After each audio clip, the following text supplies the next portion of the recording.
Salut à tous et bienvenue dans le monde de Tada, bienvenue sur cette nouvelle concept, ce nouveau concept de vidéo, enfin concept, bon, je l'ai repiqué je pense, qui va être de vous présenter un coup de cœur du mois précédent en lecture sur une vidéo assez courte, sur pourquoi il faut le lire.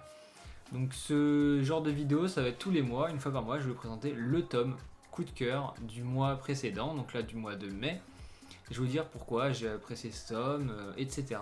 C'est un seul tome, donc ça peut être un tome 1, ça peut être un tome 25, ça peut être un tome 30, ça peut être un one shot, ça peut être vraiment n'importe quoi.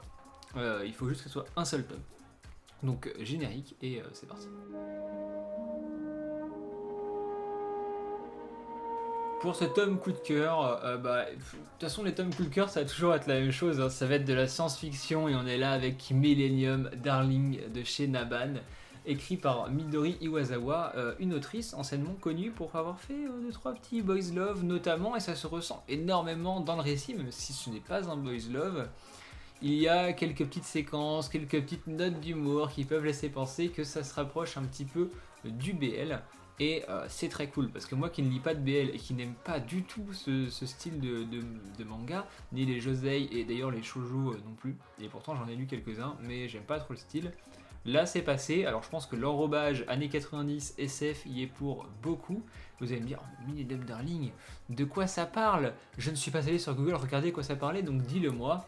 C'est l'histoire de Ipei, le mec qui est juste là, qui va un jour avoir un accident après vouloir sauver une petite fille, et qui va être transformé en cyborg par le personnage qui est là, qui s'appelle Gen Hiro, et qui vont se battre dans une ville dans les années 80, donc 1980, contre des pseudo-robots qui s'appellent les mécananthropes, qui sont des robots qui font des pactes avec des humains, et en échange d'une partie de leur corps, ils obtiennent des transformations et des pouvoirs.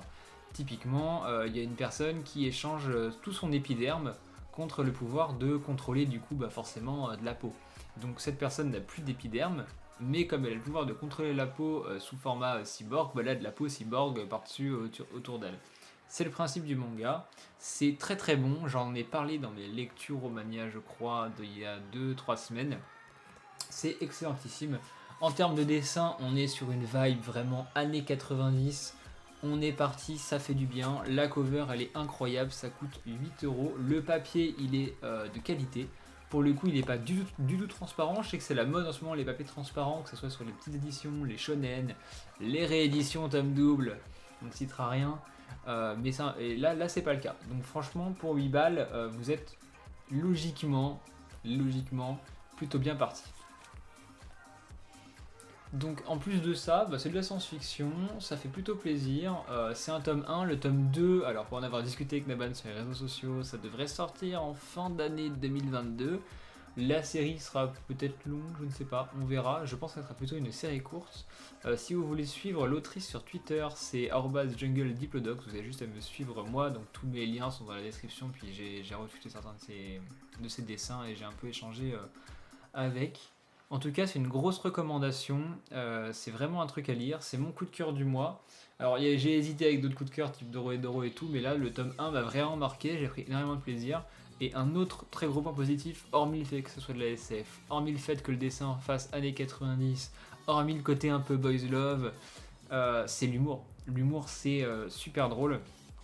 Je me suis esclaffé, voire même j'ai beaucoup rigolé au moins 2-3 fois dans le tome, et j'ai rigolé et j'ai eu un sourire d'amusement une bonne dizaine de fois durant tout le tome. L'humour fait mouche, c'est assez bien trouvé. Ça correspondra peut-être pas à tout le monde, mais en grosse majorité, je pense que beaucoup de personnes pourront apprécier ce genre d'histoire. Surtout si vous êtes des trentenaires, quarantenaires qui lisent des mangas depuis quelques temps, ça peut vous faire vraiment kiffer, donc pensez-y. Millennium Darling chez Naban, c'était le coup de cœur. Merci à tous d'avoir regardé cette première vidéo coup de cœur.